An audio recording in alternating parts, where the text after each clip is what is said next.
today I'm going shopping. It's Black Friday, at least that's what they say, which is a bit of a weird thing in my opinion. Why have we, out of all the traditions that we normally steal from other countries, why Black Friday? Why not Thanksgiving? I'd much rather prefer another day where I could eat instead of another day where I can spend my money.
Så er det tingen her.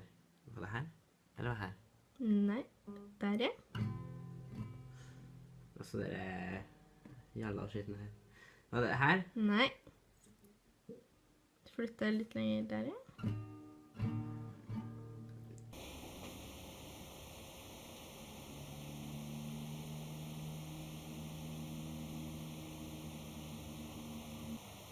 So today's been a good day, which is a bit surprising considering I spent most of the early afternoon of the day in a shopping centre filled with a lot of people, and I'm fairly certain I spent more time in a queue waiting to pay for the items that I found than I did looking for anything.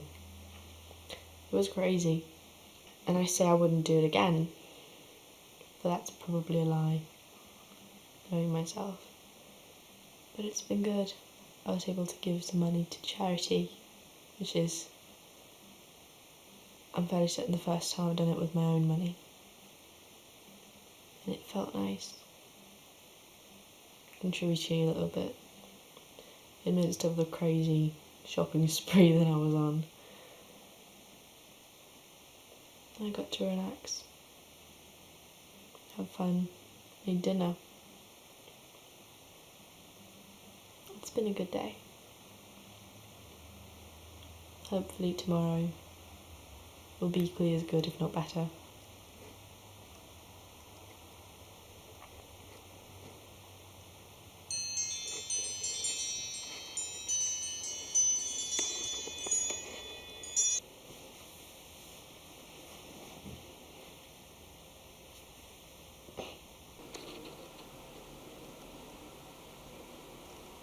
For å fokusere så holder du inn utløserknappen sånn halvveis.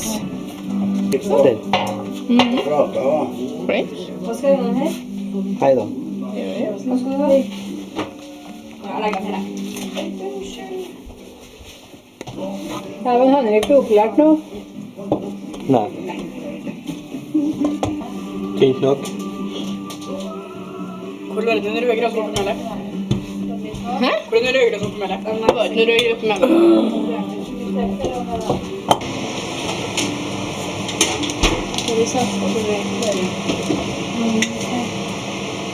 Men får jeg smak på den prøvesmultringen?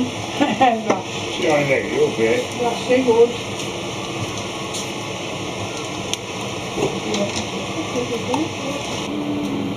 Spis den. Nå blir det med meg. Er ikke du sånn kjerring som liker å være foran kameraet? Jo. Bare når det er jeg som bestemmer. Bare når det er jeg som har kameraet. Ok. Og ingen andre. Ok.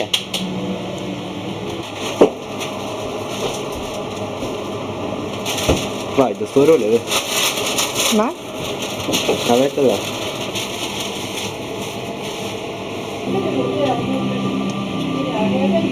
Jeg er bare snu. Sett den fast, det er bra på den. Ok, nok. Bruker ikke hendene, da. Ser det? Ser du den ganske? Ok, så snur den bare. Så ser du det over en gang opp og ned. Og så bare løfte opp kantene. Så de ikke sitter fast. Og så kan du stikke ut.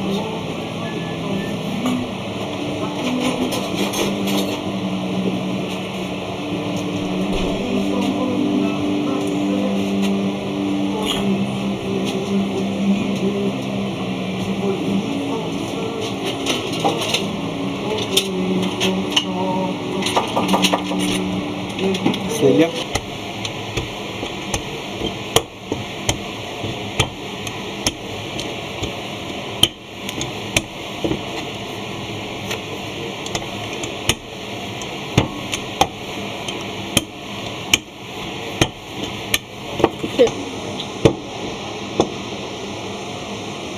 Du ser sånne ting og ikke andre folk ser, skal du si, men mulig at det er for at du er glad i å fotografere det da. Hånda opp deg, for han jo trykken seg sammen. Jeg tror at det har det trykken seg her.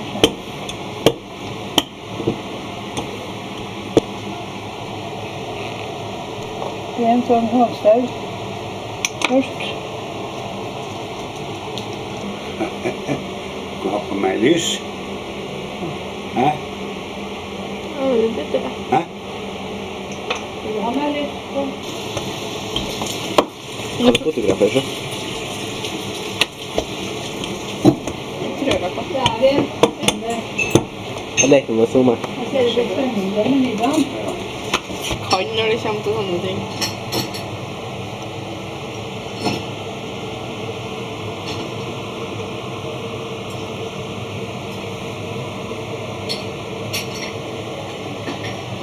Se på det der da.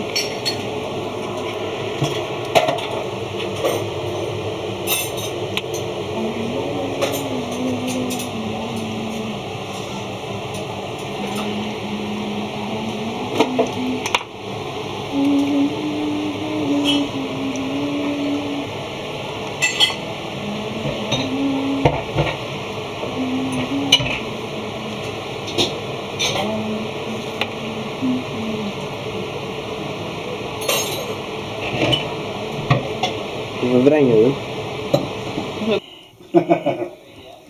Nei. Guttungen skal ikke det.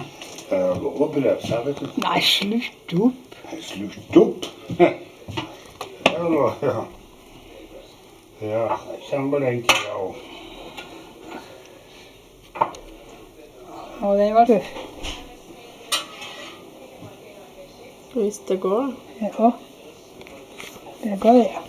Nå smetter jeg. Ja, det smetter. Sånn. Ja, nesten. Lite handicap. Og så får jeg den der. Ja, Hæ? ja.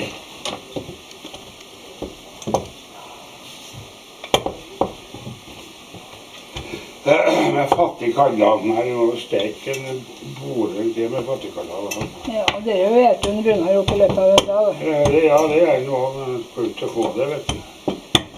Anja må rasjonere at den. Da spiser jo jeg opp den. Jeg skulle ikke si noe, men liker det. Men akkurat liker det, tror jeg på det. Fattigmannen synes jeg er veldig godt. Det er nesten sånn at jeg ønsker meg det til bursdagsgave og julegave. Ja, men du vet at det er noe du skjær ned til, vet du. Det er jo til jule. Ja, det er liksom... Muslinger får du hele året. Det får du hele året, ja. Og så tjukk. Ja, den trekker seg sammen. Like tjukk som meg, nei.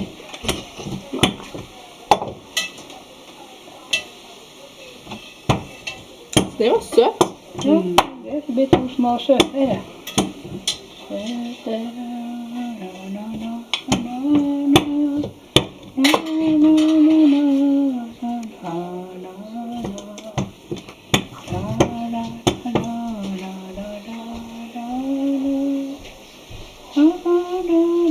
Vi har vondt i armen. Ja, For hvordan det står med den da. du kan ikke klare det, vet du. Ja, ikke så du skal smette noen. Nå smetter jeg. Når jeg skal smette en fattig mann.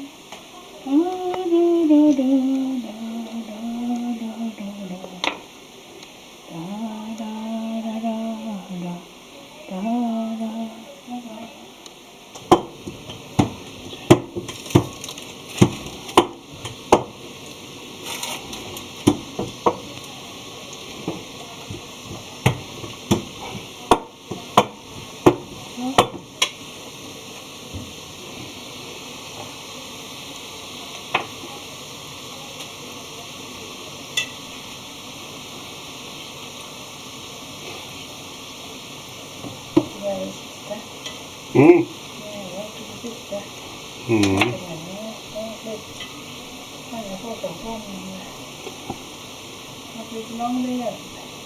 Ja, det var så lang ved det vel, vet du.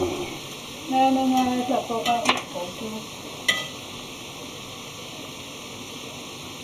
Sånn. Der. Har vi det. Nå har vi gjort en stor jobb.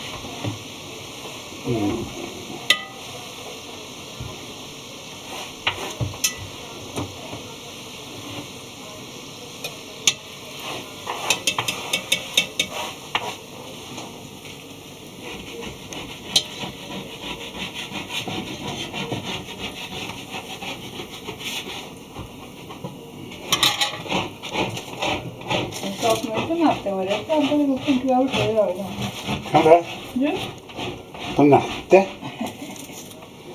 Jeg skal på nettet. Perfekt. Det er det. Og så må jeg få vann i da. Det skal til.